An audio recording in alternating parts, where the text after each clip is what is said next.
जिथे राहतो, माझं घर, माझ्या घरात 4 मतं, माझी आई, माझी मुलगी, माझी पत्नी आणि मी, तिथे आम्हाला काही ओळख पडतं. प्रत्येक माणूस सांगतोय की आम्हाला बदल हवाय. आम्ही जो विद्यमान आमदारांना कंटाळलोय की आम्हाला नको आहे, आम्हाला बदल करायचा आहे, तर मतदान केलं कुठे?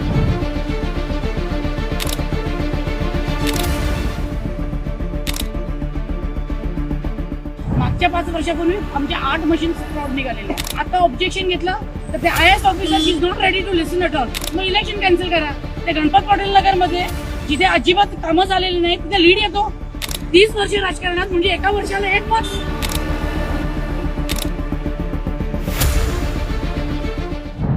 महाराष्ट्र के चुनाव में क्या हुआ है और क्या नहीं हुआ है, कायदे से इसको लेकर के एक बहुत गहन तरीके से जांच पड़ताल की जरूरत है। एक वीडियो आपको दिखाने वाला हूं। महाराष्ट्र के अंदर एक उम्मीदवार वो सामने आकर के कह रहा है कि मेरे घर में 4 वोट हैं और इन 4 वोट में से मुझे सिर्फ 2 ही वोट मिले। मतलब वो उम्मीदवार सामने आकर के कह रहा है, आगे आपको वीडियो सुनाने वाला हूं, मराठी में है, मराठी भाषा में वो बोल रहे हैं, उसके साथ में जो महिला है और बाकी लोग हैं वो काउंटिंग सेंटर से बाहर आकर के वीडियो बना रहे हैं। लेकिन आप समझ जाएंगे, इतनी मराठी भाषा जो है वो आपको भी पल्ले पड़ जाएगी कि वो क्या कहना चाह रहे हैं। वो कह रहे हैं, उनकी तरफ से दावा किया जा रहा है उस वीडियो के अंदर कि मेरे घर में 4 वोट हैं, मेरा खुद का, मेरी माताजी का, मेरी पत्नी का और बेटी का 2 ही वोट मिले। अब ये 2 वोट कहां चले गए? मतलब वो आदमी ये बता रहा है कि जो मेरा वार्ड है और मेरे वार्ड में भी मेरे बूथ में मुझे 2 वोट मिले हैं।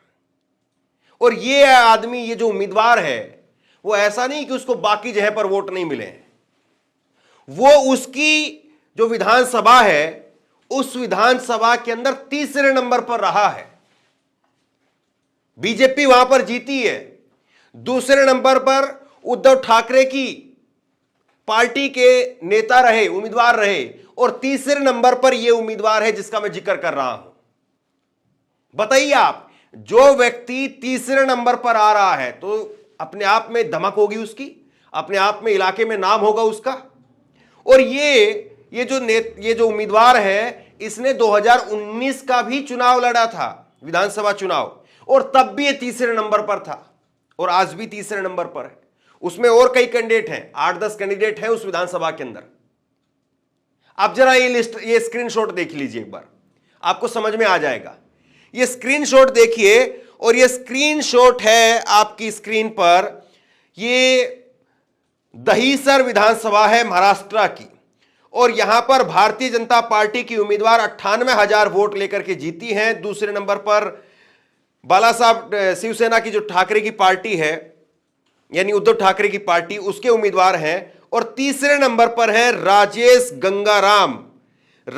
गंगाराम येरुनकर। और ये जो है वो 3रे नंबर पर आ रहे हैं। ये कोई वो बात नहीं है कि 3रे पर क्यों आए हैं। 5,000 वोट हैं इनके। बीजेपी को वोट मिले हैं इस सीट पर 98,587। जो उम्मीदवार 2रे नंबर पर हार करके रहे उनको शिवसेना उद्धव ठाकरे की पार्टी के 54,258 वोट मिले। और राजेश गंगाराम येनुनकर, उनको, ये महाराष्ट्र नवनिर्माण सेना के उम्मीदवार थे, राज ठाकरे की पार्टी के उम्मीदवार है ये, इनको 5456 वोट मिले हैं। मतलब 5,456 वोट इनको मिले हैं। लेकिन ये कह रहे हैं कि मेरे वार्ड में, मेरे बूथ के अंदर, अब आपको पता तो होता है ना कि आपका जो स्कूल है, आपका गांव का स्कूल है, शहर का स्कूल है, जहां पर भी है आपका स्कूल, आपके स्कूल के अंदर आपका जो वार्ड होता है वो आपको पता रहता है कि मेरा वार्ड मेरे 4थे नंबर कमरे में, 5वें नंबर कमरे का ये है, और उसमें आपको सिर्फ 2 वोट मिले, तो फिर क्या कहें। ये बात यहां पर कह रहे हैं। दूसरी बड़ी बात जो ये कह रहे हैं, आप गौर से सुनिएगा, मराठी भाषा में, इसलिए मैं थोड़ा ट्रांसलेट कर दे रहा हूं। ये कह रहे हैं कि चुनाव के जो अधिकारी हैं वो सुनने के लिए तैयार नहीं है। जो इलेक्शन है उसको रद्द कर देना चाहिए, बंद कर देना चाहिए। लोकशाही के लिए, यानी लोकतंत्र के लिए यह कलंक है। और इसके बाद में एक और बड़ी बात इन्होंने कही है। इन्होंने कहा है कि किसी ईवीएम के अंदर 60% बैटरी चार्ज थी, किसी में 70% बैटरी चार्ज थी। और किसी में 90%, किसी में 99%। तो ये कैसे हो गया? मतलब ये समझ से परे वाली बात है, वो इनकी तरफ से कहा जा रहा है। और उसके बाद में एक और बड़ी बात वो कह रहे हैं, उसके बाद में उनकी तरफ से कहा गया कि हमारे खिलाफ जो उम्मीदवार थे, जिनको हमारी सोसाइटी के अंदर हमारे लोगों के बीच में प्रचार करने के लिए भी लोगों ने घुसने नहीं दिया, वो उम्मीदवार कैसे वहां से लीड कर रहा था। ये कुछ एक सवाल है, कुछ एक बातें जो इन्होंने अपनी तरफ से कही है, मराठी भाषा में जो है बोल रहे हैं, लेकिन मुझे लगता है कि आप समझ जाएंगे, और बाकी मैंने ट्रांसलेट कर ही दिया है, थोड़ी कोशिश करिए। त्यामुळे एक गोष्ट झाली, प्रत्येक मशीनचा जो चार्जिंग असते, तर काही मशीनचं चार्जिंग 99%। मी जिथे राहतो, माझं घर, माझ्या घरात 4 मतं, माझी आई, माझी मुलगी, माझी पत्नी आणि मी, तिथे आम्हाला काही दोनच मतं। प्रत्येक माणूस सांगतोय की आम्हाला बदल हवाय, आम्ही जो विद्यमान आमदारांना कंटाळलोय, ते आम्हाला नको आहे, आम्हाला बदल करायचा आहे। पण मतदान गेलं कुठे? प्रत्येक यादीमध्ये 2-2, 3-3, 9-9, 10 मतं फक्त, आणि आमचे कार्यकर्ते त्यांची घरती मतं नाही मिळाली।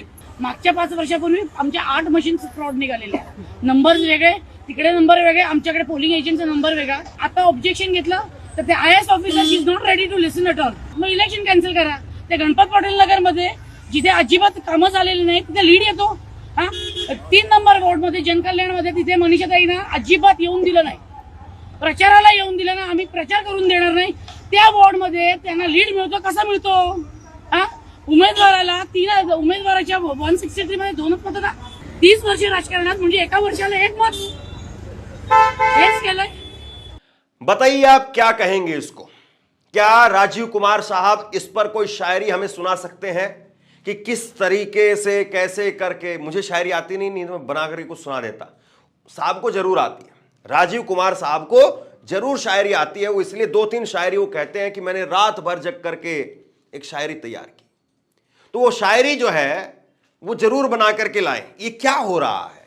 या तो ये उम्मीदवार झूठ बोल रहा है, या ये उम्मीदवार लोगों को गुमराह कर रहा है, या फिर ये उम्मीदवार ने जो है वो अपनी हार की कोई और नई वजह तलाशने के चक्कर में ये वजह बना दी, या फिर ये उम्मीदवार सच बोल रहा है। अब आप बताइए। मैं आपके सामने 2 स्क्रीनशॉट और रखता हूं, जरा देखिए आपकी स्क्रीन पर। 2024 का जो चुनाव परिणाम आया है, इसमें पहले नंबर पर चौधरी मनीषा अशोक वो रही हैं, और बीजेपी की तरफ से थी, उनको 98,587 वोट मिले। 10 उम्मीदवारों की लिस्ट है इसमें आपके सामने। दूसरे नंबर पर विनोद रामचंद्र रहे, जो कि शिवसेना उद्धव ठाकरे के थे, जिनको 54,258 वोट मिले।